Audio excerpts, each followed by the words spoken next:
We have to remember that we get to decide in our relationships what we want, what feels good. It's common for people to be enmeshed in a relationship. Let's do things on our own, individual. Our sex exists. We have to remind you it is important to connect with yourself as a sexual being independently.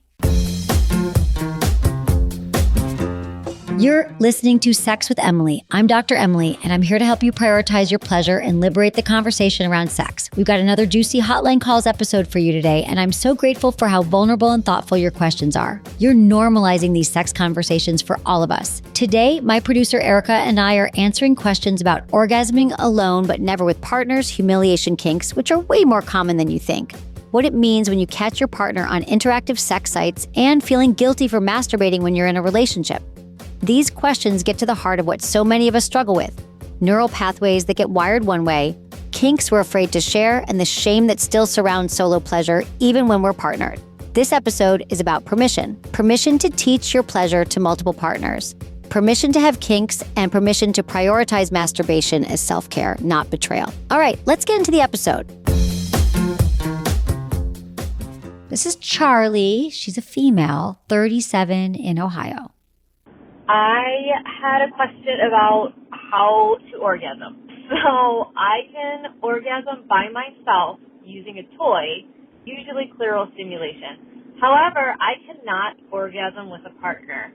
And I'm in an open marriage, so I have multiple partners, and I cannot come to orgasm. I also can't come if they use a toy on me. But if I'm by myself, I have no problem. How can I come with a partner?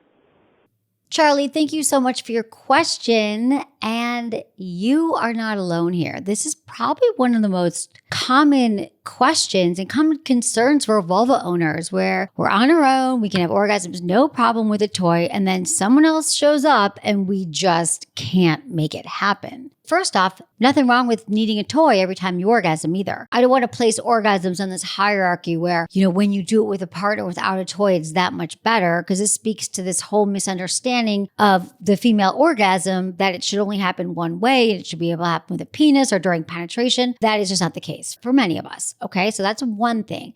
But the other thing is, know that this is a new practice. So your body is used to a certain kind of orgasming a certain way. And it's sort of like the neural pathways get trained. And that's what they're expecting to happen, is that it's just you and a toy. The thing about them using a toy on you is that you could start by showing them how you use the toy on yourself. So baby steps here. Perhaps they put their hand over your hand while you're stimulating yourself. I love that. And then they'll see what's happening and they'll kind of get it. And then they could sort of take the driver's seat and start to drive it themselves. This is the process of coming together so you can come together. Now, coming together is also so overrated and Why so is that such a thing? Hard to do, because it's like, what are the chances? Like, we've already talked about orgasms, that especially for vulva owners, like the stars have to be aligned. We need a certain amount of like lubrication. We need a certain positioning. We need you not to stop when we say don't stop. And like all these things have to happen. And for it to happen at the same time is just wonderful. It happens, but not as common as we'd like it. So I think that just like literally using the words and saying, I really want to come with you. Here's how it works for me in the past. And so like, let's try this toy together and figure it out. Now, I'm wondering if you've tried other things, like oral sex. Are there other ways that you've gotten there? So it sounds like you've only orgasmed maybe ever with a toy. So if you're looking to see if there's other ways you can play, you might want to just have one of these partners slow down, make it more about exploration. Maybe one day it's all about your pleasure and the next time it's all about their pleasure. One of the challenges around sex with a penis is that their orgasms are pretty much going to happen every time. It's pretty set. It's pretty linear. To learn something new about your body takes time. And the thing about sex is we want our partners to get off and we want to get off. So for many vulva owners, it can be hard to relax and receive and to say, okay, we're in exploration mode today. You're going to move your tongue in certain ways, your hands in certain ways, and we're going to see if I can get there. But when we have that pressure of now I got to make sure he gets off, it's hard to relax into it. So by taking turns and saying, there's nothing like a partner saying, babe, it's all about you, lay back, we're going to make you come and like, don't worry about me. Because then you could really take it all in. You guys could play around together and just make it about you. And the next time it can be all about them. And going back to what you were saying about the toys, if you've never had an orgasm without a toy, there's already so many factors going on when you bring another person in. Like, what am I going to look like? What is my orgasm face? Oh, the clock's ticking. You don't need to change two things, not having a toy and adding a person. Just add one person and keep the toy. And you could also try some mutual masturbation. Well, why not have your partner masturbate and then you masturbate at the same time? Not only is that really hot to watch your partner masturbate, but also you're learning how they touch themselves and what feels good to them. And then they're learning, what you do. And so it's just a really fun, connected experience for partners that is also really intimate as well. I think mutual masturbation is like a fan favorite. Mm-hmm. I feel like people are like, oh God, I didn't know about that, but we do it all the time. It's just a lot less pressure and a lot more pleasure. And what you were saying about tonight's all about you, you also say this, don't make it about orgasm either. If you've never had an orgasm through oral sex or something that feels remotely like it, you might not know what's going to get you there to orgasm. But at least if your partner goes down on you for 20, 30 minutes, even if you don't orgasm by the end of it, you'll just have a better understanding of what felt better, what didn't feel as good. And so you're just kind of learning more over time and learning more about your body and yourself and communication. Yeah. And what I also love about this is that that's building arousal too. Mm-hmm. So maybe they'll get to this point of oral sex where it's building, it feels great. And then you bring the toy in. So you're already close to orgasm. How about, because she's in an open marriage too, I wonder, does that mean she has to keep teaching people every time? I guess that's the same as someone having casual sex. Yeah. That is. It pretty much is. I mean, maybe if she's open, she's poly, so that would mean she'd have different partners that she sees each one regularly. But yeah, it is kind of like casual sex. You got to teach them every time. No better way to hone your skills, totally. Right? Like you're going to become an expert at your pleasure and then teaching your pleasure. And to be honest, this is something that I wish for everyone, that we honed our skills and started to create our own essential owner's manual. So whenever with a partner, it just becomes like, this is what we do. I'm going to show you what I like. Mm-hmm. You show me what you like. Because there's so much of time that's wasted in relationships, like with trying to figure it out. And it can take years. But this process, like I'm actually really envious of this process now. I'm like, I love that. You get to test this out with a lot of partners. Totally. And just become like really a pro of your pleasure. And they always say that to become a master at anything, you teach it to someone else. Yeah. So you're really just becoming a master with multiple people for yourself. And they also say it takes 10,000 hours. Become an expert, spend a lot of time focusing on mutual pleasure. This sounds like a good time ahead for you, Charlie. I'm excited for you. I am too. Thanks, Charlie. This is from Ricky's 42 in Cincinnati. So my question is, during the pandemic, I sort of learned that I have a kink that I was unaware of. It turns out I'm into something called small penis humiliation, which is pretty much exactly what it sounds like. I enjoy comments about teasing, mocking, and just being small in general. It's taken me a long time to kind of figure out why I actually like this, but it requires that my wife be involved with this. So we've been married for about 20 years, and I've used your suggestions from your podcast about timing, tone, and turf to talk to her about this kink and give her an opportunity to just kind of ask some questions and kind of see where it goes from there. I've asked her to help me explore this kink in real life, and so far she's hesitantly agreed. The issue I've found is that she's, in general, a kind-hearted person, so she kind of has trouble understanding why this is a turn-on for me, and so far she doesn't really seem to get much out of it. The internet has almost nothing useful or helpful about this topic. So my question is, have you ever done an episode on this topic about humiliation kinks in general? If so, I'd love to kind of get to know a little bit more about that resource. If not, I'd like to know if there's any other resources that you would recommend. There's a lot of really bad stuff on the internet that we're trying to kind of just stay away from, about cucking and BBC stuff, and that's definitely not where we want to take this. So if you have any good SPH resources for us, I'd really appreciate that. Thank you for this question, and thank you for spelling out this kink so beautifully. It is a common kink, and I love that he's been able to share it with his wife.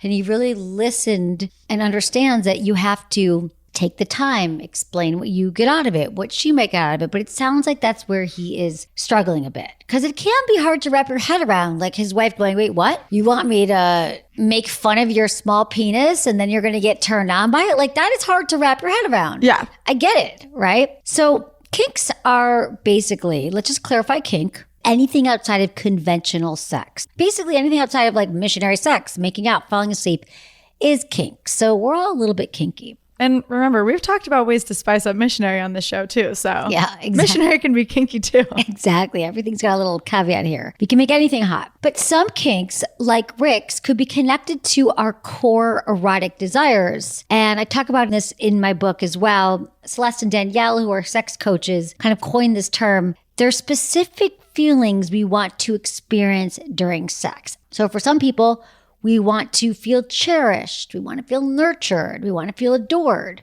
right? Like thinking about what we want to feel. And for Rick, wants to be humiliated. There was a study actually that showed that for cisgender women in the kink community, 43% of them said they enjoyed verbal abuse and humiliation. And then 26% said they enjoyed humiliating their partners in the same way.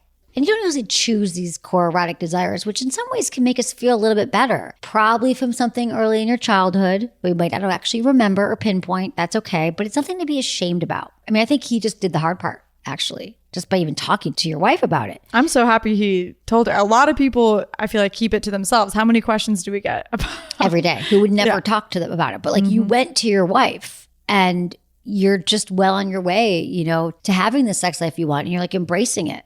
So if you can explain these things to your wife, maybe she'll get a better understanding of why this is a turn on to you. So, you know, maybe it was like, okay, you were in 7th grade and you got bullied for something, you got made fun of. And maybe you were also going through puberty at that moment. And then that's how it got linked up to your arousal, this feeling of wanting to be humiliated. I know it can be sort of confusing or convoluted to people, but that's actually what it might be. But the why isn't as important as how we can execute it, right? How you can make this a reality. And I also want to say, I'd love to know what turned your wife on, because I think once we can kind of get into her core erotic desires and yours, then it's sort of like you're both fulfilling your deep sexual needs, which is, I think, work that everyone could do in their relationships. Highly recommend it. And you guys might not have the same core erotic desires. In fact, it's probably more common that you and your partner have different core erotic desires, but then at least you can take turns of satisfying one partner's fantasy one time and then the other time. Usually we're not the same as our partner, and that's why we fell in love with them in the first place, and that's what makes sex hot. So he did ask what she's getting out of it. Like, why should she participate? And well, first, it brings you pleasure. She's actually doing something that makes you feel good.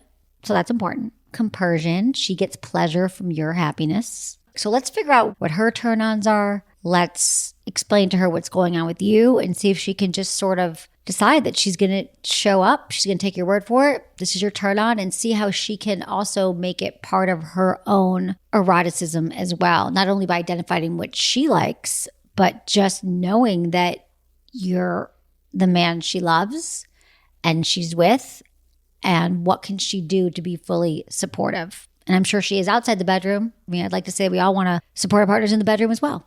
Thanks, Rick. Hold, please. We'll be right back after a quick break for more juicy hotline calls. Next, we have Erica. She's 24 in Nevada. I'm calling because I caught my boyfriend on Chatterbait the other day. The reason I'm calling is because I feel cheated on, and I'm not sure if I'm completely valid in that feeling.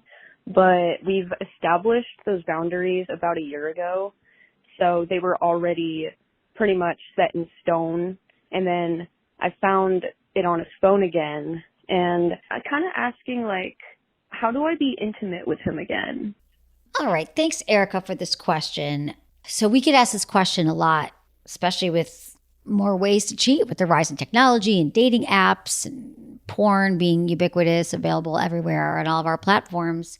People always ask, was this cheating? Is this cheating? What do you think is cheating? And I want to remind you that everyone gets to decide what cheating is in our relationships. Every couple gets to define their own rules.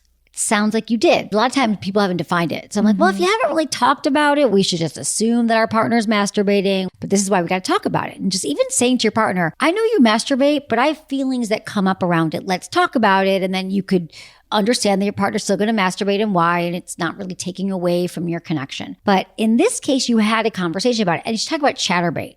Chatterbait is a little bit more involved. It's not just a one-way experience. Actually, you're interacting with somebody online and masturbating with somebody. So I think you might pay for it and you get to pick somebody and they masturbate with you. So it's a little bit more involved. It sounds like you've already had challenges around his Chatterbait usage and then you found it again. So you feel like he's been lying to you. It's a breach of trust and your feelings are totally valid. Let him know for sure how this made you feel and then find out more about why, what it is about Chatterbait. Like clearly he knows how it made you feel and he did it anyway. So there's something really, really compelling for him about masturbating with Chatterbait. Now, I want to remind you that a lot of us masturbate in relationships because we want to release tension, stress. It's a way to stay connected with ourselves. It's self-love. It can be difficult to change behaviors. So again, getting curious. Allow him to open up to you about what might make it feel more collaborative. And then he might not hide it from you in the future. Maybe he feels like, oh, I already know you don't like it, and I feel shame about that, so I'm just going to hide it from you. But is there a way you could open up once you learn more about why he's doing it and feel like, you know what, I could support it? It's a fine balance because obviously they had set this boundary, he broke it, so in a way he did lie to her. And at the same time, clearly if this is something he is going to continue to do, how can she give him the space to come to her the next time he does it? Because I feel like if she just gets mad at him, he's just going to continue to do it in secrecy. So she's got to practice some compassion and curiosity and just sort of take a few deep breaths and really listen. Listen to what it is about it. And you got to ask him in a way that isn't like, why? Why do you like it? We're talking about like, I actually would love to know more about what this does for you. I just want to understand your core erotic desires. I want to understand how it makes you feel. And if you really can do that and you can really listen, you're going to learn about yourself too. We always learn about ourselves in a relationship. Why do you want to set this boundary? Do you have anything that's happened in your past around infidelity? You've heard about other relationships maybe that don't necessarily apply to yours, but you've heard that a story about someone's partner on Chatterbait who went and left with the woman he was masturbating with. So reflecting on your own and then discuss your reasonings with your partner so you're having a conversation. And then once you have these conversations in the open, I think you will be ready for intimacy again with your partner. Because when we don't communicate with our partners and we have a lot of mistrust, this is when resentments build up. And remember, resentments are huge blockers to our intimacy and our sex lives. And just feeling unsafe, like you can't trust your partner. Yeah. And she's probably just up that right now. She's got feelings. She's like, see, I knew I couldn't trust you. And then it just snowballs. We run away with this intense energy. And so if we could just kind of dial it back, like get curious, right? Really, it's about getting curious and listening and actually feeling the emotions go through you and letting him know how it makes you feel. It's okay to say, I get threatened or I feel jealous. And, you know, I really do think that stuff will come up for her where she's like, oh, yeah, this reminds me of one time my mom caught my dad watching porn or cheating, or, you know, it's, there's always more layers. There's always more information. Like, you know, some people might be like, oh yeah, I don't mind if my partner chatterbaits, better her than me because I don't really want to masturbate with him right now. You know, so we all have different experiences. There's no right or wrong. There's only just being present with what is and what's your truth and what's his truth. I'm so intrigued by these chat sites because I feel like that's such a new thing. Because I know you've talked about, oh, people masturbating to porn today is similar to people masturbating to a photo before porn was readily available. Is there an equivalent to this before technology, or is this like such a new thing and requires that new boundaries get set? That's a good question. I mean, I feel like, no, this is another level. And I can understand too why this feels like cheating. Exactly. You're literally paying somebody and they're the only one watching them maybe, or maybe a few other people are, but that's also OnlyFans too, right? But I think Chatterbait is like a very specific, it's just a one-on-one thing, although I haven't been on it. But yeah, no, there's really nothing else like this. And it isn't just, you're straightforward, I'm watching porn. My instant reaction is, oh, they're never going to meet up with this person in real life. It doesn't matter. But then I also know of so many relationships that have been developed online, not from Chatterbait, but just like online friendships, like long distance. I'm sure it does. There must be like, oh, give me your real number or let's meet up, because you get attached to people. Also, let's remember what happens when you're masturbating with someone. You're having a heightened sense of arousal and you're also feeling maybe more connected to the person and it feels more like a real relationship. And they're also actors, like they're acting. So I had a lot of friends who would work at strip clubs, they were dancing, and there was always the guy at the end of the night who was like, we have a connection, or I know that you felt something the way you were having this lap dance with me, so they could like project and read into things.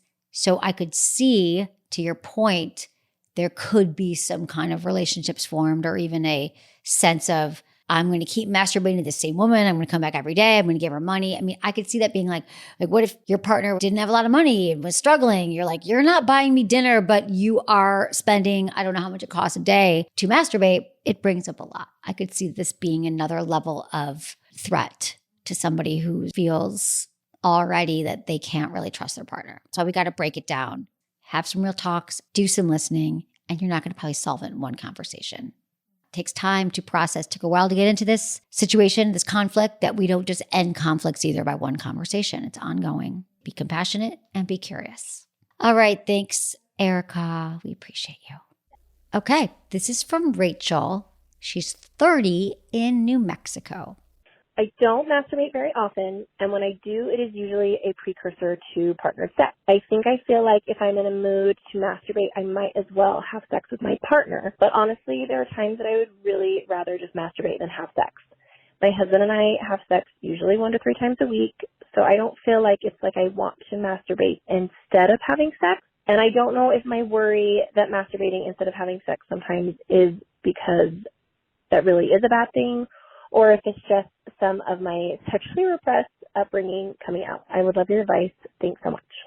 So thoughtful. Such a great question. She's so self-aware. And Rachel, I'm so glad that you have been able to do the work to feel more liberated and less repressed by your upbringing. A lot of us we don't really do that kind of work. So I'm always thrilled and impressed and happy for people when I hear them go on this journey. So whether people grew up under strict religions or not, masturbation does not have great PR, especially female masturbation, and especially masturbation in relationships. Masturbation, that's why we want to call it solo sex, just the word. We can't get around it. And you know this because you've been listening. Both are very, very important, masturbating as a woman and in relationships. And yes, although masturbation and partnered sex can both give you orgasms and a lot of pleasure, there's a lot of reasons to prioritize solo sex. I want to remind you, you connect with your body, so you're embodied, right? Embodiment is a really important pillar of sex IQ. And you understand what makes you feel good. You're like, oh, I like this kind of touch, this kind of pressure, this kind of sensation. And that's the self-knowledge piece of sex IQ. It's just so incredibly important to prioritize yourself as an individual, even in a relationship. For example, like I could go on a hike with my partner, and I do, but I could also go on a hike alone, and I do that as well. So I love going on a hike with my partner. It's, we bond, we talk, but I also love my hikes alone because I get to reflect. I get to be with myself. I often think about things or come up with creative ideas that just wouldn't happen if someone else was next to me. That's really important time to honor. Even in relationships. I feel like now there's this expectation, or people create that expectation that you have to do everything with your partner, and prioritizing solo me time is important in and out of the bedroom. Yeah, so important. I think we're just coming out of decades of that was the case.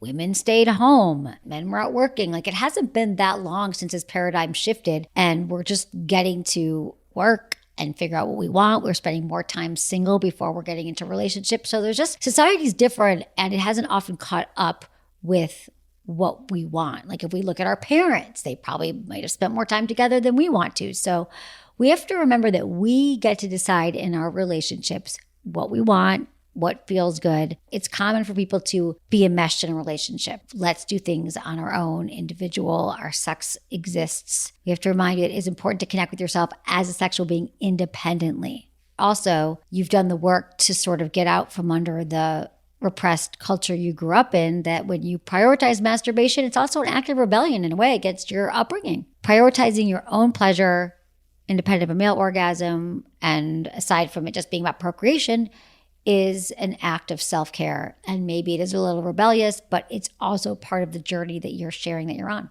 And we support you. This feeling of, whenever she masturbates, she might as well have sex with your partner. Oh, Does some of that fear maybe come from, oh, I don't know if I can get aroused again? Like if I'm aroused now, I might as well use that with my partner. I do think that there is some, well, as long as I'm going to knock it out now, I know that he's going to want it later. So I think that might be part of it for many, many people. They're like, there's only enough minutes in the day. I only have enough time. If I masturbate now, again, that's why we're talking about this. I want to remind you that it's different. It's a different kind of time. It's a gift to yourself. You don't have to worry about pleasing somebody else. You know, having sex with somebody else is a lot more work. It's a different kind of work. It's collective sexual energy. And there's just something really beautiful about our alone time. So there's a lot of time in our lives to do both. Thank you, Rachel. This is from Giovani, and she's a female. I'm reaching out because I listened to your podcast today about how often you should have sex. The average is 1.5 times a month, and I totally understand that's the average. But my partner wants and expects twice a day, which we've been enjoying and I love. But I'm not able to orgasm as often as he'd like, given the statistics, and I hate to blame it on that, whatever, but like, you know, I enjoy more foreplay, getting aroused and into the moment. So because we have sex so often, I'm not getting there as often as he'd like. I guess my question to you is, how do we reconcile that? Any feedback would be great. I love your show and enjoying your book. Thank you. Bye-bye. I wish she was here. She sounds like lovely. So lovely. Thank you for your question. And first, I want to clarify something. You said the average is 1.5 times a month that couples have sex. I think I was reading a study. I think it was 1.5 times a week. Mm-hmm. Just to clarify that. Yes. So what I'm hearing you say is your partner wants it twice a day and you're actually down with that, but you're not having orgasms. And I'm not down with that, and neither are you. And so if you enjoy foreplay and getting aroused and into the moment, what I'm hearing is that, you know, you are having sex twice a day and you're down with that. Like I love that. But since you are having twice a day, you're not always having orgasms. So you're kind of like, I really want one. Also because it takes time, as you know, to get aroused, to have an orgasm, to get turned on, that I'm just thinking maybe you have sex once a day, but make sure that you definitely are getting your pleasure and having an orgasm. Because I feel like it's about quality over quantity. But it sounds like for you, because we can only take it a case-by-case basis, we all have different needs. Not only individually, but in a relationship, right? You have to figure out what you want, what your partner wants. So it sounds like you're okay with even once a day, but you're really going to need to take that time, because if you've got 2 hours a day, say, to have sex, you could expand that time and just make it about one really quality session. And I think explaining this to your partner outside the bedroom and saying, you know what, I just love the sex we're having. Everything is fantastic. This and that. It's great. All the things you love. However, all the sex we're having has made me realize that like I actually need more time, more foreplay. I think it'd give him examples. I think if we spent 20 more minutes of you going down on me, warming me up, giving him a massage, using a sex toy, then I'll have orgasms like you are, babe. And then we'll both be feeling great. And this will work for both of us. And I think giving him those suggestions and the context around how it makes you feel. Remember, our partners can't argue with how things make us feel. If you said, when we have sex twice a day, this is what I like about it. However, sometimes it makes me feel like I'm not quite finishing, and then that doesn't feel great in my body. And then I start to feel less connected to you, or it makes me feel resentful. Explaining that to your partner, and then you have a solution. How great when we go to our partners with something that we're not feeling good about in the relationship, and then you have a solution. The solution is, let's slow down. Let's take more time with my pleasure. I think he would like to hear that and hopefully be open to finding a way for both of you to have pleasure. That sounds super hot. That sounds way hotter than, oh, we have to hit 2 every day. Sounds like you're trying to just squeeze it in because clearly there's not enough time for foreplay. Just to let you all know, you can go back and find that episode, but I prefaced it by saying I don't love putting numbers around sex because then you compare yourselves to it and you think you're over, you're under. But we were doing a Sex in the News episode. It came up in the news and I was talking about it, but every couple gets to decide how much time, how much sex they want to have, what kind of sex they want to have, what your turn-ons are, what your turn-offs are. If you've been listening to the show, we're all about that. We're all about you figuring out what you need and then finding a partner who's able to meet those needs with you meeting their needs. And that's how sex works. It's a collaboration in the truest sense of the word. Thanks, Giovani. Let us know how it goes. Thanks for reading Smart Sex. I'm so glad you're enjoying it.